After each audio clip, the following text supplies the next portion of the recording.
my name Stitches. This, my latest creation. It is a Wii portable.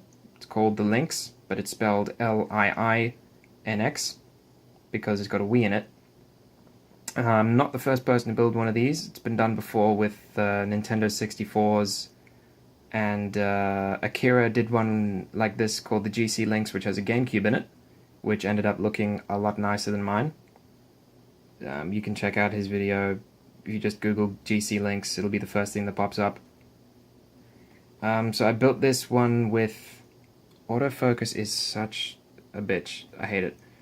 Official GameCube sticks, D-pad, ABXY, and the C-stick, because OEM feel very important, to me anyway. Expertly drilled speaker holes, 5-inch screen. This one is branded eYoYo. It's the only screen I found of this size that accepts component in natively. So you can get 480p video straight out of the Wii. You don't need to use a GC video or mess around with any of that highly expensive fiddly nonsense.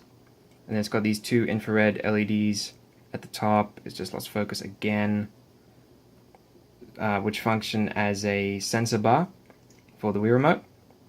So you can play games like Mario Galaxy or Super Paper Mario or just whatever.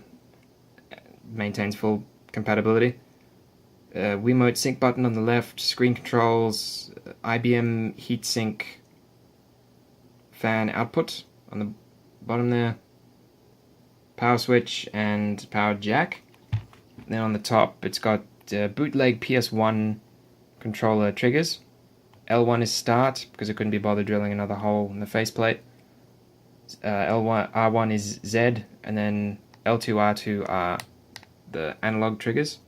I'm using the dual tact method with a GC Plus controller replacement board made by Aurelio. You can pick them up over at BitBuilt once the store upgrade is finished.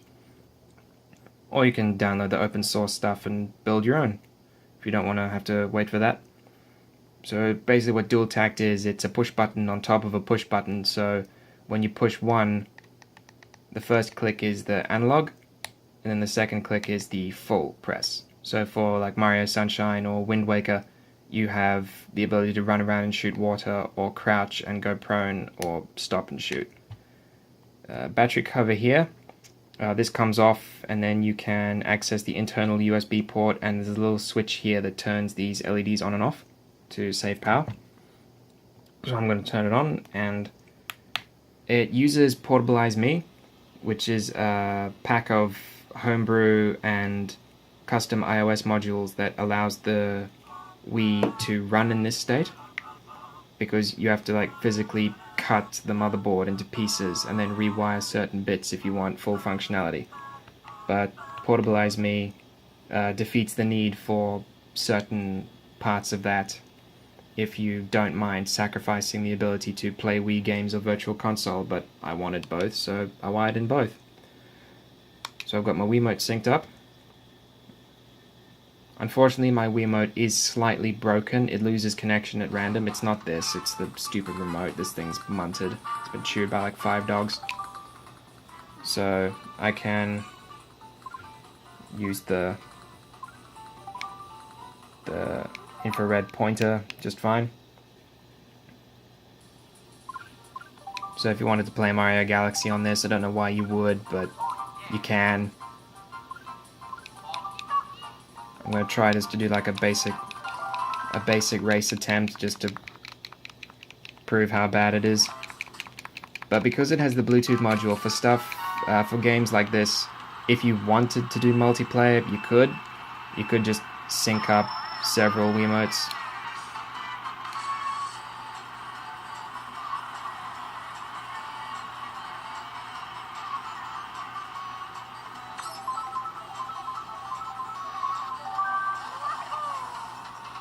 I'm not very good at motion controls. Oh, I've got the sound on this thing. Whoops. Wrecked. Oh. That works. Doesn't have a rumble motor in it, because the only one I have is like for water distillation, and it sounds like a chainsaw, when it's going off, so I haven't put it in. I'll probably get a new Wiimote and then take the motor out of that one, put it in later.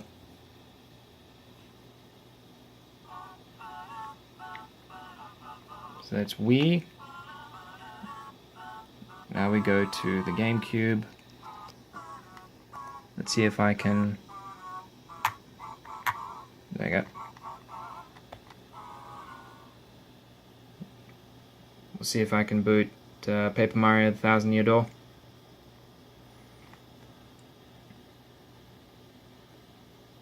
If autofocus will play nice. Guess it's not gonna.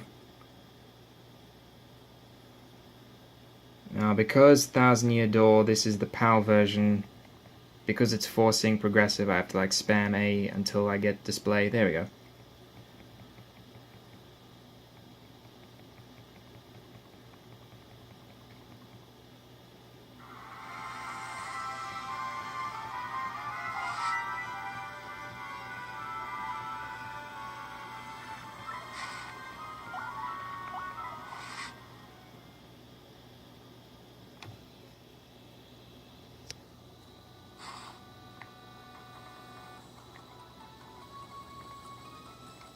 So, I'm in Rogueport. I can't remember where I am. I think I'm right before I have to go into Twilight Town, which is like the worst thing for backtrack. Let's check. I haven't played this save for so long. Nope, I've already done that. I guess my next stop is... What is it? Is it Keelhaul Key? I can't remember. Yeah, it's the... Gotta go fight Cortez now. But as you can see, this works. But then again, with the Wii, GameCube is like the one thing that should always work. If you want to play Wii games, you have to relocate the Bluetooth module. If you want to play Virtual Console games, you have to relocate the MX chip. GameCube, you don't need anything except a controller and a screen. So finally, I shall demonstrate. You also can get covers for these, but as you can see, because I've got the no Wi-Fi iOS installed, because I don't want to have to rewire the Wi-Fi module because it's the biggest pain. So I have to download the covers separately and put them on my USB myself, which I haven't done yet.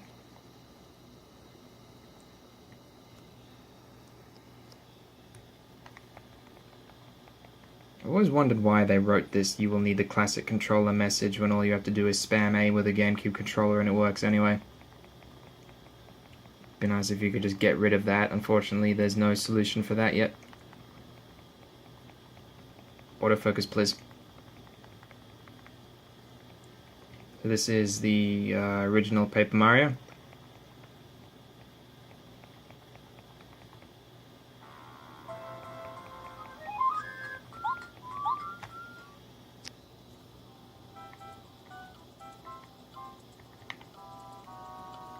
I only just started, so I'm just in Goomba Town.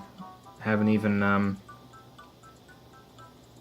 Goomba Village, whatever. I haven't even got the hammer yet, so can't really demonstrate terribly much. Can demonstrate the spin, though. That's kind of a dual tact thing, because you have to pull the trigger all the way down and do the digital click to do the spin. So that works, which is nice. And that is my portable. I learned how to do all of this by talking to people on the bitbuilt.net forum. I think I mentioned that already. There's a link to that in the description. And if you're watching this on BitBuilt in my cutting edge thread, hello! It's done! And it works quite well. I've run out of things to say. Thank you for watching. If you want to build your own, visit BitBuilt. If you don't, just Google it and go, ooh, and before you ask, it is not for sale. I built this for me. I won't build one for you. I'm not good enough. There are some people who will build these for you, but they're few and far between because these things take a lot of time and effort to make. And, you know, things can go wrong and they cost a lot of money. Just the parts that are in this, the final version of this, is probably about 650 to 700 Australian dollars. And it took me about 11 months to amass all the parts. So, you know, it's a lot to go through to build one. But if you want to, you can. If you don't, you don't have to. That's my thing. Why am I pushing the button? The wrong fucking thing. I'm terrible at camera, thank you.